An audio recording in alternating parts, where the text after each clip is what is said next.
আসন্ন ঈদুল ফিতর উপলক্ষে ট্রেনের অগ্রিম টিকিট বিক্রি শুরু হয়েছে। শুক্রবার সকাল ৮টা থেকে অনলাইনে টিকিট বিক্রি শুরু হয়। মাত্র কয়েক মিনিটের মধ্যে বিক্রি হয়ে যায় অধিকাংশ টিকিট। আজ রেলওয়ের পশ্চিমাঞ্চলের আন্তনগর ট্রেনের টিকিট বিক্রি শুরু হয়। পর্যায়ক্রমে আন্তনগর ট্রেনের 7 দিনের অগ্রিম টিকিট বিক্রি করা হবে। এছাড়া দুপুর 2টায় বিক্রি শুরু হবে পূর্বাঞ্চলের আন্তনগর ট্রেনগুলোর টিকিট। যাত্রীদের সুবিধার জন্য শতভাগ টিকিট অনলাইনে বিক্রি করা হবে। আগামী 1 এপ্রিল পবিত্র ঈদুল ফিতরের দিন ধরে ট্রেনের আসনের অগ্রিম টিকিট বিক্রির সিদ্ধান্ত নিয়েছে বাংলাদেশ রেলওয়ে।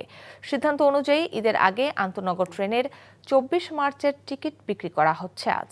এছাড়া পর্যায়ক্রমে 30 মার্চ পর্যন্ত টিকিট বিক্রি করা হবে, একধারে 20 মার্চ পর্যন্ত।